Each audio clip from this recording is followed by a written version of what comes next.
శ్రీమహాగణాధిపతయే నమః. శ్రీమహాసరస్వత్యై నమః. శ్రీగురుభ్యో నమః. హరి ఓం. అజ్ఞానతిమిరాంధస్య జ్ఞానాంజనశలాకయా చక్షురున్మీలితం యేన తస్మై శ్రీగురవే నమః. గురుర్బ్రహ్మా గురుర్విష్ణుః గురుదేవో మహేశ్వరః గురుసాక్షాత్ పరబ్రహ్మ తస్మై శ్రీగురవే నమః. 2025వ సంవత్సరం మే నెల మాస ఫలాలు చెప్పుకుందాం. ఇప్పుడు 2025వ సంవత్సరం మే నెల మేషరాశి ఫలితాలు చెప్పుకుందాం. ఈ మేషరాశిలో చెప్పాలి అంటే ఏ గ్రహాలు కూడా పూర్తిగా బాగా లేవు. కారణం ఏమిటి? శుక్రుడు ఒక్కడు బాగున్నాడు, మిగతా ఏ గ్రహాలు కూడా బాగాలేవు. మరి దీనివల్ల నష్ట కష్టాలు ఎక్కువగా ఉంటాయి. శని 12 ఉంటున్నాడు, కుజుడు అర్ధాష్టమంలో 4వ ఉన్నాడు. దీనివల్ల వచ్చే నష్టం ఏంటంటే ద్వాదశాష్టమ జన్మస్థం శని మంగారకో గురు కుర్వంతి ప్రాణ సందేహం స్థాన చలనం ధనక్షయం అని ఉంది. శని కానీ కుజుడు కానీ గురువు కానీ 12 కానీ 1 కానీ 2 కానీ 8 కానీ ఉంటే ఉన్న స్థానం నుంచి వెళ్ళిపోవటం, డబ్బులు ఖర్చు అయిపోవటం, చేసే ఉద్యోగం పోవటం, భార్యాభర్తలకు కూడా ప్రతికూల రావటం, తర్వాత ఏదైనా మరి అనారోగ్యాలు రావటం, ఇట్లా అసలు మొత్తం బాధ్యతలు మొత్తం కోల్పోయి బతకడానికి దారి లేక ఆత్మహత్య చేసుకుందామన్నంత పరిస్థితి వస్తారు. అటువంటి పరిస్థితి ఇప్పుడు ఈ మేషరాశికి ఉన్నది. శుక్రుడు ఒకడు బాగున్నాడు, వివాహం అవుతుంది. కానీ ఈ వివాహం అవ్వాలంటే రాహుకేతువుల మధ్యలో గ్రహాలు పడటం చేత మరి ఏదైనా సొంత నిర్ణయాలు తీసుకుంటే మాత్రం మేము ప్రేమించుకుంటాం, మేము పెళ్లి చేసుకుంటాం, మీరెవరు చెప్పినా వినం, ప్రేమ పక్షులం మనం, ఎవరేమన్నా ఇక వినం అని ఇట్లాంటి మాటలు మాట్లాడి పెద్దవాళ్ళని అగర్తించి నాకు కులం లేదు, నాకు మతం లేదు, పెద్ద లేదు, చిన్న లేదు, జాతకం లేదు, మంచి లేదు, చెడు లేదు, మా ఇద్దరికి ఇష్టమైంది మేము చేసుకుంటాం. కాదంటావా? చెప్పండి. ఇద్దరం కలిసి కట్టగట్టుకొని ఇందులో దూకి చేస్తాం, లేకపోతే ఇద్దరం కలిసి ఉరేసి చేస్తాం. ఇది పరిస్థితి. మరి నా బోటి వాళ్ళ దగ్గరికి వస్తే ఏం చెప్తాను? అయ్యా చేతనంతవరకు మంచిగా చెప్పండి, కుదరినప్పుడు ఏం చేస్తా? చేయండి, వాళ్ళ కర్మ వాళ్ళు అనుభవిస్తారు. నీ మాట విననప్పుడు బాధలు పడేటప్పుడు వాళ్ళకి అర్థమవుతుందంటాం. అట్లా చేసుకుంటే ఈ మేషరాశి వాళ్ళని బాగు చేసేవాళ్ళు ఎవ్వరూ లేరు. ముందు మీ వివాహం కావాలంటే జాతక చక్రం ఎంచుకొని జాతకం రీత్యా మరి కాలసర్ప దోషం కానీ, కుజదోషం కానీ, షష్టాష్టకాలు కానీ ఇవన్నీ ఏమైనా ఉన్నాయో చూసుకొని వివాహం చేసుకోవటం మంచిది. ఏది ఏమైనా ఈ మేషరాశికి ఈ 12 రాశుల్లో ఉన్న ఏ రాశికి కూడా ఇంత కష్టదశ కనపట్ల. ఈ మేషరాశి అంత కష్టదశ పడేటువంటి పరిస్థితులు కనపడుతూ ఉన్నాయి. కాబట్టి ఈ రాశి వాళ్ళు ముందుగా మీ డేట్ ఆఫ్ బర్త్ ద్వారా మీ జాతకం చూపించుకోండి. మీరు పెద్దల మాట వినండి. ఎప్పుడు కూడా అండి తల్లి తండ్రి గురువు దైవం అన్నారు. ఈ రాశివాళ్ళు ఉన్న తల్లిదండ్రుల్ని పూజించండి, వాళ్ళ కడుపు నిండా అన్నం పెట్టండి. వాళ్ళు లేరండి, ప్రతిరోజు వాళ్ళ పటాలకి మీ తల్లిదండ్రులను తలుచుకొని దండం పెట్టండి. వాళ్ళు పోయిన తిథి రోజున ఆబ్దికం పెట్టండి. మరి ఎప్పుడు కూడా మీ తండ్రి గారి పేరుతో ఏ గుళ్ళోనైనా సరే దాన ధర్మాలు చేయండి. ఇది ముఖ్యమైనది.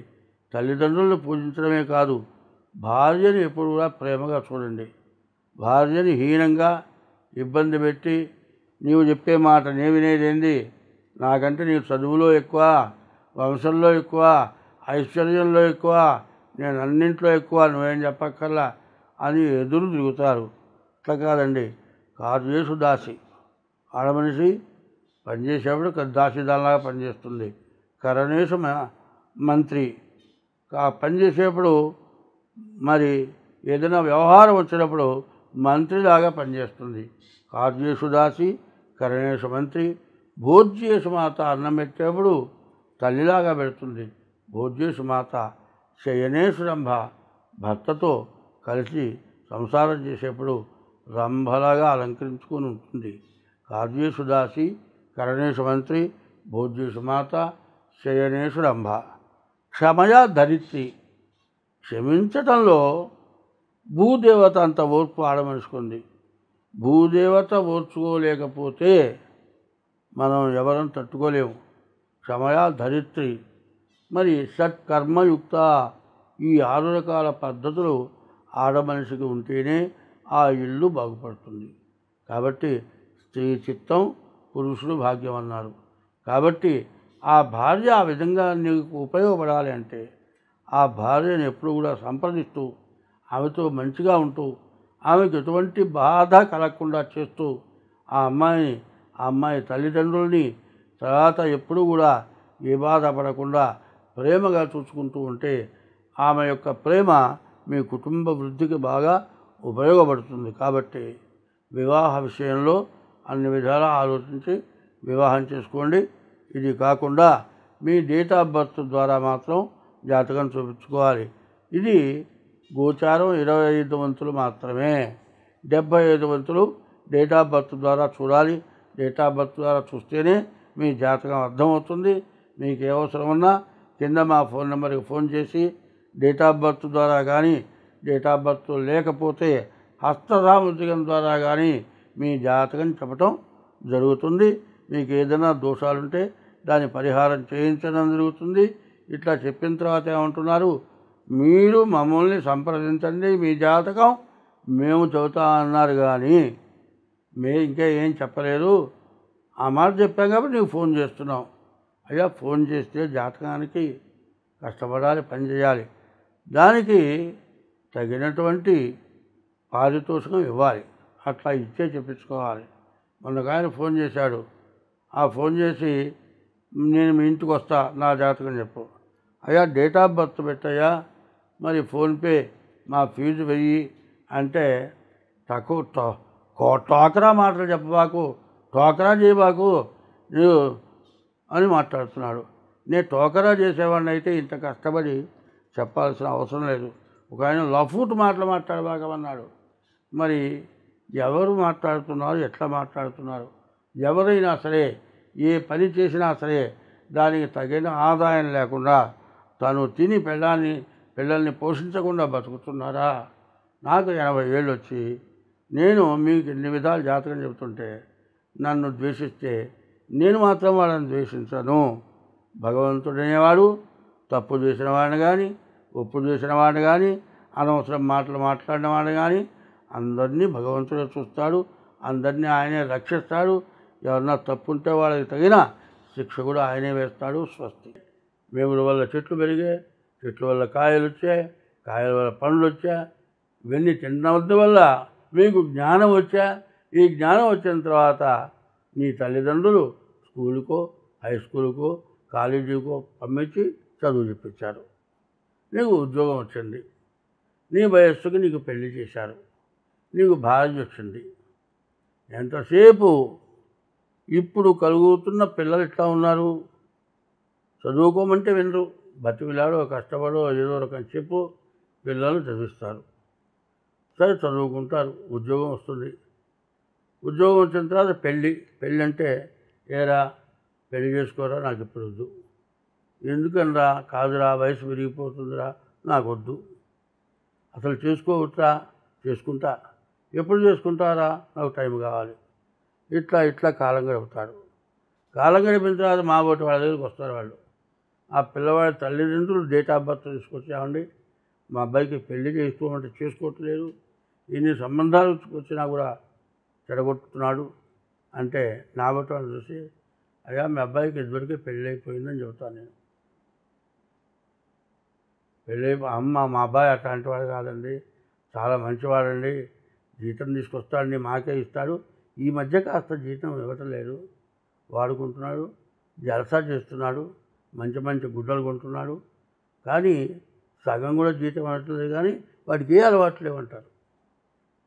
ఏ అలవాట్లు లేకపోతే గట్టిగా నిలేసి మేము పెద్దవాళ్ళం అయిపోయాం, ఇవాళ రేపు చచ్చిపోతాం, మేము చచ్చిపోయిన తర్వాత నీకు ఎవరినా దిక్కు, నువ్వు పెళ్లి చేసుకోవాల్సిందే, మంచి సంబంధం మనకు తెలిసిన వాళ్ళు నువ్వు చేసుకో అంటే వాడేమంటాడు, నాకు మీరు చూసిన సంబంధం అక్కర్లేదు. అరే ఏంటిరా, నేను పెళ్లి చేసుకోను. మరి పెళ్ళి ఎట్లావురా, నా ఇష్టం వచ్చిన అమ్మాయిని చేసుకుంటా, నేను చెప్పిన అమ్మాయికి నిచ్చి చేస్తే నేను పెళ్లి చేసుకుంటా, లేకపోతే చేసుకొని అంటాడు. సేమ్ ఇదే జరిగింది. వాడి తల్లిదండ్రులు నా దగ్గరికి వచ్చారు, వాడికి పెళ్ళైపోయిందయ్యా అంటే, పెళ్ళంటే శాస్త్రయుక్తంగా పెళ్లి కాలేదు కానీ అన్నీ అయిపోయినాయి, అబ్బాయికి ప్రేమికురాలు నుండి అన్నీ గడిచిపోయినాయి, పిల్లలు కూడా పుట్టారయ్యా వాడికంటే, మా అబ్బాయి అట్లాంటి వాడు కాదు అన్నాడు. సరే ఇంట్లోకి వెళ్ళిన తర్వాత 4-5 నెలలు అయిన తర్వాత వచ్చాడు. ఆ పిల్లవాడి తండ్రి ఏజీ ఆఫీసర్, ఆ తండ్రి బారసాలు నేను చేయించాను, ఆ తండ్రి పెళ్ళి నేను చేయించాను. వారు నన్ను నమ్మల, కొడుకు మంచితనాన్ని చూసుకొని కొడుకు మీద ప్రేమతో కొడుకు మాటలు నమ్మాడు కానీ నా మాట నమ్మలే. 4 నెలల తర్వాత వీళ్ళిద్దరూ కలిసి ఎక్కడో పార్కులో కనపడతారు. పార్కులో కనపడంగానే ఏమిటా అంటే, అమ్మాయి మాతో కాలేజీలో చదువుకున్న అమ్మాయి, మేము అంతా మాట్లాడుకుంటాం, అంతేగాని ఏముండదు. అదేంద్రా మాట్లాడుకోవడం, ఇద్దరు కలిసి తిరగటం ఏంద్రా, ఏం లేదులే నీకేం లేదు పో, నువ్వు చదువులే సంధ్య లేదు పొమ్మని ఉన్నారు. ఇక కాపేస్తే వీళ్ళు రోజు కలిసి తిరుగుతూనే ఉన్నారు. చివరికి ఏమిటా అని గట్టిగా అంటే, నేను ఈ అమ్మాయిని అయితే చేసుకుంటా, లేకపోతే చస్తా. ఇది పరిస్థితి. ఆ పరిస్థితుల్లో వాడు వచ్చి నాతో, అయ్యా నేను పొరపాటు మాట్లాడాను, నా తప్పేను, నా పిల్లవాడు ఇట్లా ఎదురు దిగాడు, ఏం చేయమంటావు అంటే, ఆ పిల్ల బాగా భాగ్యవంతులు, కోటీశ్వరులు, కోట్లు కొన్ని 100,000 కోట్లు ఉన్నవాడు, ఆ పిల్లని వాళ్ళు చేసుకుంటారు అని నమ్మకం లేదు. మరి నువ్వు పో, వాళ్ళని అడుగు, లేకపోతే చస్తానంటున్నాడు అన్నాడు. మరి నువ్వు పోయి అడగవాకరా, వీడేమో తెలగ, పిల్ల తల్లిదండ్రులు కమ్మ చౌదరి, వాళ్ళు ఇష్టంగా ఉంటే బాగానే ఉంటుంది, ఇష్టం లేకపోతే ఇంట్లో చూడు బయటికి రావురా, నీ పిల్లవాడు చేసిన తప్పు అన్న. చివరికి అట్లా 2-3 ఏళ్ళు మెదలకుండా ఊరుకున్నారు. ఆ పిల్ల వాడిని వేధించింది, మీ వాళ్ళు నాకు ఇచ్చి పెళ్లి చేస్తే చేసుకుంటా అన్నాడు. చివరికి తల్లిదండ్రులే వచ్చి, మా అమ్మాయిని మీ అబ్బాయికి ఇస్తామయ్యా, మరి మేము అంత బీదవాళ్ళం అండి, అంతవాళ్ళం కాదు, ఏమక్కర్లే, మాకు 2 ఆడపిల్లలే, మాకు 1000 కోట్లు ఉన్నాయి, మీ పిల్లవాడిని పరిశీలించాం, మీ పిల్లవాడు చాలా మంచివాడు, మా పిల్లని ఇస్తాను చేస్తాం అన్నారు. మళ్ళీ అప్పుడు కూడా వచ్చారు. వచ్చిన తర్వాత వాళ్ళు అంతకుముందే వీళ్ళిద్దరు డేట్ ఆఫ్ బర్త్లు ఎట్లా ఉన్నాయి చూపించుకున్నారు. వీడు కూడా వాళ్ళ డేట్ ఆఫ్ బర్త్ చూపించాడు, బాగానే ఉందా, వాళ్ళు ఇష్టపడితే చేయమన్నా చేశారు. వాళ్ళు ఆస్తులు కూడా భాగం ఇచ్చారు, బాగున్నారు. ఒకళ్ళేమో ఇట్లా అయినారు. కొంతమంది ఏమవుతుంది, ఇద్దరు ప్రేమించుకుంటారు, పెళ్లి చేసుకుంటారు, అంతకుముందు వీళ్ళే వాళ్ళు వాళ్ళే వీళ్ళు. ఇక ఇంట్లోకి రాగానే, నువ్వు బీటెక్ చదివావు, నేను బీటెక్ చదివా, నేను ఇల్లు చెబుతా, నువ్వు అంట్లో నువ్వు అనే లెవెల్లో ఉంటుంది పెళ్ళాం. అత్తగారంటే లెక్కలేదు, ఏంటి మేము ఉద్యోగం చేస్తున్నాం, నువ్వు వండి పెట్టు, పోనీ వండి పెట్టిందనుకో, నువ్వు సరిగా చేయటం వంట చేత కాదు. చివరికి అట్లా జరిగి ఇట్లా జరిగి నీ అమ్మ వల్ల నాకు తగాదా వస్తుంది కాబట్టి వేరే కాపురం పెడదాం, లేకపోతే వెళ్ళిపోతాడు. వీడేం చేస్తాడు, తల్లి మీద ప్రేమ ఇట్లా వదిలి పెడతానంటే వెళ్ళిపోయి పుట్టింటికి వెళ్ళి నోటీస్ ఇచ్చి పిల్లవాడి తల్లిదండ్రుల మొత్తాన్ని పోలీస్ స్టేషన్లో పెట్టి కోర్టుకి ఇచ్చి, వీళ్ళు ఇచ్చిన దానికంటే ఎక్కువ కోట్లు మాకు ఇస్తే విడాకులు ఇస్తాం, వీళ్ళ దగ్గర డబ్బులు లేవు, వీళ్ళు విడాకులు ఇవ్వలేరు, మరి విడాకులు ఇవ్వడానికి డబ్బులు లేవు, వాళ్ళు విడాకులు ఇవ్వరు. ఈమెమో బాగా మంచి వర్తన గల మనిషి, ఎవరి దగ్గర ఎట్లా ప్రవర్తించాలో తెలుసు, ఆమెకు కావాల్సినవన్నీ జరిగిపోతున్నాయి. ఇవాళ మగపిల్లవాడికి ఆడపిల్ల దొరకటం కష్టంగా ఉంది. వీడికేమో పెళ్లి కాదు, ఆమెకి పెళ్లితో అవసరం లేదు. చివరికి వాడు ఏజ్ బారైపోయి వాడికి 50 ఏళ్ళు వచ్చి వాడి పెళ్లి కాలే. పోనీ కోర్టులో విడాకులు ఇచ్చారా? విడాకులు ఇవ్వలేదు. జీవితాలు స్పాయిల్ అయిపోతున్నాయి. ఇది కాకుండా ఇంకో విషయం చెబుతా. మరి పెళ్లి చేసుకుంటారు. పెళ్లి చేసుకోగానే ప్రేమ ఎక్కువగానే ఉంటుంది. ఈ ప్రేమ ఎంతవరకు కొన్నాళ్ళ పాటే, ఒక పిల్ల పుట్టేంతవరకే. కాస్త ఆమెకు ఆపరేషన్ చేసి ఆ పుట్టిన బిడ్డను తీసేవరికి ఆమె కాస్త శక్తి తగ్గుతుంది. ఈయన చెప్పిన మాట ఆమె విందు. చివరికి ఉద్యోగం చేసే చోట ఈయనతో పాటు ఇంకొక ఉంటుంది, మొగుడు వదిలిపెట్టిన ఆమె ఈ నెంబర్ పడుతుంది. ఈమె ఆయన కలుస్తారు. చివరికి అదేమంటే నీవు నాకు అసలు అక్కర్లేదు వెళ్ళిపో అంటాడు. చివరికి వీడు దాంతో ఉంటాడు. చేసుకున్న భార్యకి 2 పిల్లలు ఉంటారు. ఆమెమో పుట్టింటికి వెళ్ళిపోతుంది. ఈ పిల్లలేమో నాయనమ్మ తాత దగ్గర ఉంటారు. తల్లిదండ్రులు ఏం చేస్తారమ్మా, ఇన్నాళ్ళు ఎట్లాగూ నువ్వు పెళ్లి చేసుకో, ఓ సంబంధం చూసి పెళ్లి చేస్తారు. సరే, ఆమెమో పెళ్లి చేసుకుని హాయిగా సుఖంగా ఉంటుంది. ఈయనకు పుట్టిన పిల్లలు నాయనమ్మ తాత దగ్గర పెరుగుతూ ఉంటారు. ఈయన దగ్గర డబ్బులు మొత్తం అయిపోయేంతవరకు రెండో భార్య కొత్తగా కలిసిన ఆమె బాగా శుభ్రంగా గుంజుకొని తిని అంతా అయిపోయిన తర్వాత పోరా నువ్వెవడే ఉంటుంది. శాస్త్రం దొరుకుంది, ముతుక శాస్త్రం. ఉన్నది పోయే, ఉంచుకున్నది పోయేట. ఉన్న భార్య చక్కగా పిల్లల్ని కానీ చక్కగా ఉన్న భార్యతో వైరం పెట్టుకొని భార్యను పోగొట్టుకొని కొన్ని బుద్ధి వచ్చినప్పుడు వస్తుందంటే ఆమె ఇంకో పెళ్లి చేసుకుండే. ఈమె దాన్ని ఇవ్వబోయా, నీ ఉద్యోగం బాయా, నీ పిల్లలు అనాథలైపోయినారు, నువ్వేమైనావు శుభ్రంగా తాగుడికి అలవాటుపడ్డావు, దేవదాసు అయిపోయినావు. చూడండి ఎంత చిరుపో చూడండి. మరి పెళ్లి చేసుకున్న తర్వాత ఒక్క భార్యతోటే ఉండాలి. పరాయి స్త్రీతో ఉండటం వల్ల నీ పిల్లలు అన్యాయం అయిపోయినారు, నీ తల్లిదండ్రులు అన్యాయం అయిపోయినారు. ఇటువంటి మహాపాపాలు చేసిన వాళ్ళకి ఎన్ని గ్రహశాంతులు చేస్తే మంచి జరుగుతుంది. అది ఇప్పటికైనా అందరూ తెలుసుకోండి. నేను ఎవరిని గురించి కాదని చెప్పేది, ఎవరో చేశారని కాదు చెప్పేది. ఇట్లా జరుగుతుందో లేదో మీరు బాగా ఆలోచించండి, చూడండి. లాయర్లు కూడా ఏం చెబుతున్నారు, కోర్టు నిండా అవే కేసులు పెరిగిపోయినాయి. ఇది పరిస్థితి. ఈ పరిస్థితి వల్ల చాలా కష్టాలు నష్టాలు ఎక్కువ అవుతున్నాయి. దీనివల్ల స్వార్థం ఎక్కువైపోతుంది. ఎవరికి వాళ్ళ స్వార్థం. డబ్బులు సంపాదిస్తే ఎక్కువ సంపాదించుకోవాలి, ఎక్కువ మూట కట్టుకోవాలి. ఈ డబ్బులు ఎక్కువగా వస్తున్నాయి, నీ భార్య కాదు ఇంకా నలుగురితో కలిసి తిరగాలి, 10 మందితో తిరగాలి. ఇట్లా తిరిగితే వచ్చినవాడు ఊరుకుంటారా? నేను శుభ్రంగా గొరుగుతారు. ఇట్లాంటి పరిస్థితుల్లో సంపాదన ఉండి అన్నీ ఉండి భ్రష్టత్వం బట్టి దిక్కులేని వాళ్ళే తాగి రోడ్ల మీద పడి ప్రాణాలు విడుస్తున్నారు. ఎంత అభివృద్ధికి రావాల్సిన వాళ్ళు ఎంత చెడిపోయినారో ఆలోచించండి. అటువంటి వాళ్ళని చూచి వాళ్ళకి బుద్ధి చెప్పడమే కాక మీరు కూడా అపసవ్యమైన దారికి పోకుండా ఉండి బాగుండటానికి చెబుతూ ఉన్నాను. 24 నుంచి 27 వరకు గ్రహస్థితులు బాగాలేవు.